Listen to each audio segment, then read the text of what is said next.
At any given time, the gaming industry is a melting pot of passionate opinions and project ideas aiming to keep that $138 billion revenue in rotation. Outside of that, though, there have been a few instances where celebrities and public figures get involved to try and steer a particular ship, only to face the wrath of going up against one of the most creative mediums there is. Because satire and parody is often a bulletproof defense, and any artistically minded company can always fall back on it. Just look at the entire existence of South Park. Still, this hasn't stopped celebrities of varying grades from at least giving it a shot, for the sake of headlines if nothing else. Chances are, if you think on the topic just a second, there's a certain headline-grabbing developer who springs to mind whenever these sorts of things are discussed. And 10 points if you correctly guessed ROCKSTAR. They make up like a good half of this video. As for the rest, it does make sense that if you think your reputation or likeness is being abused by a hugely successful industry, you'd search for answers. I'm Scott from WhatCulture.com, and these are 9 celebrities who spectacularly failed at suing the gaming industry.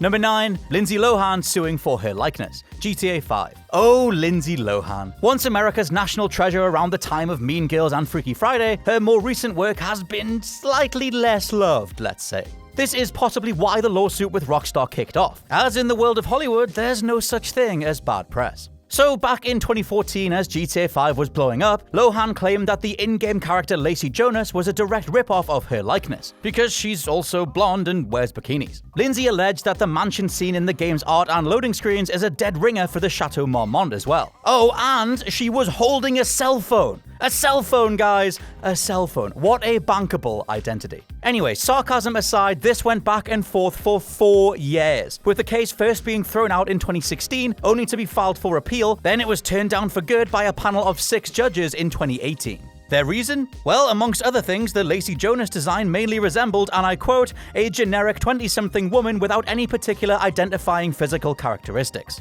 And, well, in the words of a young Lohan herself, duh.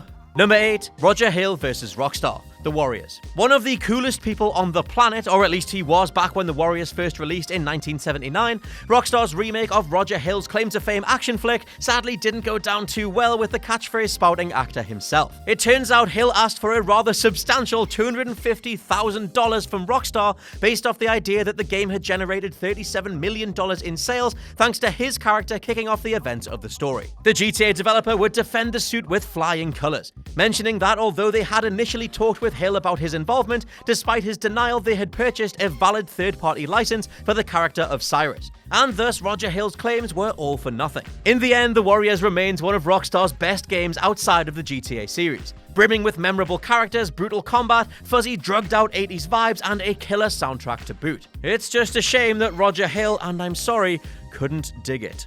Number 7, Axl Rose vs. Activision, guitar/band hero.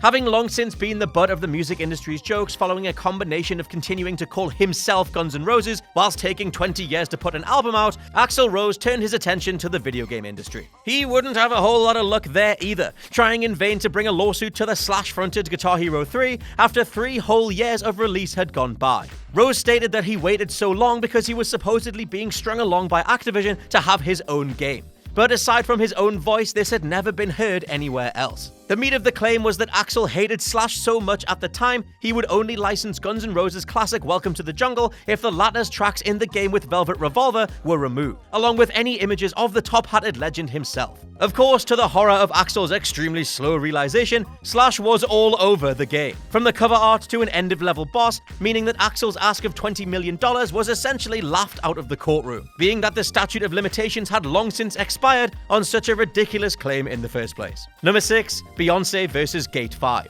Star Power BEYONCÉ. Time to switch things up for one entry, as this little tale was a sad one until it was finally settled out of court. Let's say that you're an unknown game developer just getting by, pondering a few million ideas at once as you look at the ever-fluctuating chart of what's in, only to put a deal together with none other than BEYONCÉ.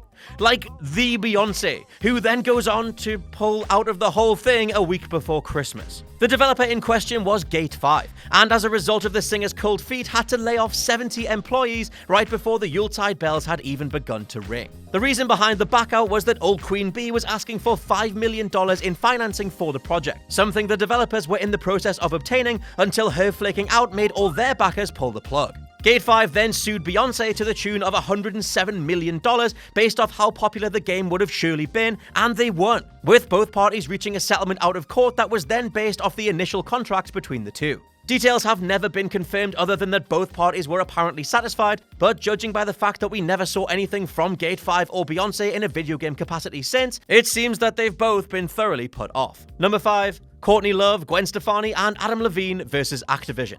Guitar/band hero. So we've covered the absolutely ridiculous when it comes to Axl Rose suing out of sheer annoyance that someone he doesn't like is in a game alongside his music, but with some of the other Guitar Hero lawsuits, you can sympathize with the celebrity side. They're still unequivocally wrong when it comes to signing documents containing their likeness and then complaining about it, but what spurred these 3 lawsuits on was the realization that the in-game character models were going to be used freely when playing any song by any artist. Enter completely freaky-looking visions such as Kurt Cobain rapping along to Public Enemy, or in Band Hero, GWEN Stefani and Adam Levine taking on everything from Duffy to Papa Roach. And don't get me wrong, I love me some Papa Roach. Activision would win each of these cases easily, as especially in the Courtney Love example, she had previously sat in with the developers to make sure her late husband was represented authentically, but she seemed to completely forget that this had happened, with some tweets from the time exemplifying just how sporadic the singer can be. For example, in response to someone asking for her position at the time, I quote, or I try to, "But I'd keep on it cause it's disgusting and vile and is the result of a cabal of a few assholes' greed.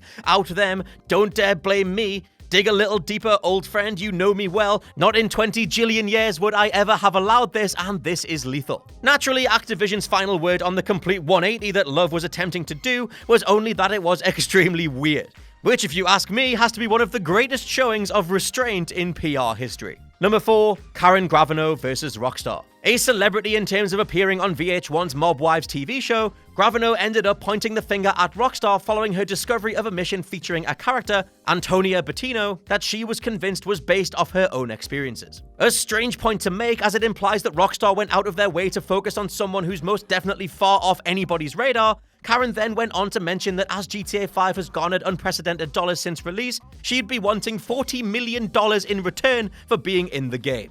Her case does have some initial merit, as the character of Bettino stars in the satirical version of Mob Wives, Wise Bitches, where her character testifies against certain family members, something that Gravano could draw a direct similarity to. ROCKSTAR, though, promptly shut the whole thing down, stating completely expectedly that a life story isn't something protected under law, and I quote, "merely because the actual experiences of the living person had been similar to the acts and events so narrated, it was still a work of fiction." There was also this small matter that Bettino's character is almost buried alive following a kidnapping, something the developer said is undisputedly not an element of Miss Gravano's life. Nice try, though. Number 3. Uri Geller versus Nintendo. I'll leave this one up to you guys in the comments as to whether it's truly a failure or not, but I am going to say that opening a case 2 decades ago and getting nowhere with it isn't exactly a success either. So Uri Geller, spoon-bending showman and magician, took major umbrage with psychic spoon-wielding Pokemon Kadabra, as he claimed the Fox meets old human-looking thing was, and I quote, "an unauthorized appropriation of his identity." Of course, this sidesteps the very obvious fact that the character in Japanese is called Fudin, inspired by a rough translation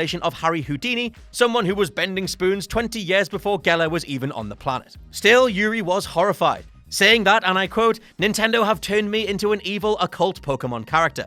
Nintendo stole my identity by using my name and my signature image." To this day, the court case has never been settled. Nintendo's response was to withhold Kadabra from any Pokemon playing cards, and the last time he popped up was way back in 2003. You might want to go and hunt through your Pokemon card collection because those Kadabra cards are incredibly rare. Number 2. Lady Miss KIER versus SEGA, Space Channel 5. It was only in researching this article that I completely forgot Space Channel 5 even happened. A ludicrously over-the-top rhythm game with a leading lady called Ooh La La, dressed in orange spandex. It even featured Michael Jackson as a cameo at the end, because video games. Anyway, with so much characterful charm and runaway critical success, Kieran Lady Miss KIER Kirby from band Delight thought that Ooh La La bore a, and I quote, "striking physical similarity and likeness to her onstage persona." Seeking a whopping $750,000 in damages, her case rested on Ooh La La clearly being inspired by Kirby's own catchphrase of Ooh La La, and the fact that Sega had offered up $15,000 to feature Lady Miss KIER in the Western release of the game, which she turned down. As she saw it, Sega had just gone ahead with their plans regardless,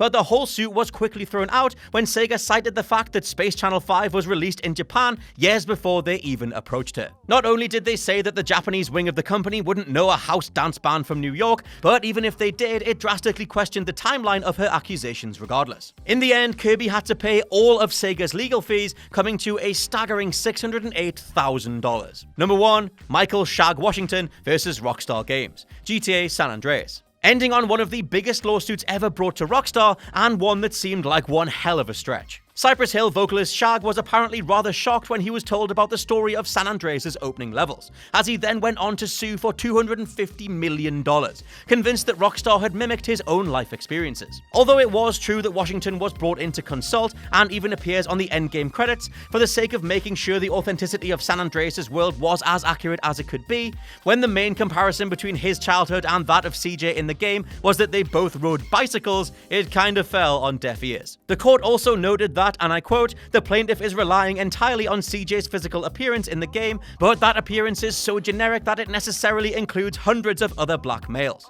Alongside mentioning that if the game's story bore any resemblance to that of SHAGG's, it would have been more in line with the music industry rather than, anything that you do in the actual game. And that is my list of all the celebrities that went up against the video game industry and sadly for them couldn't manage to make anything stick. Let me know down in the comments below if you have any other examples that I missed out. I've been Scott from WhatCulture.com. Please check out the WhatCulture Gaming Podcast and I'll catch you soon.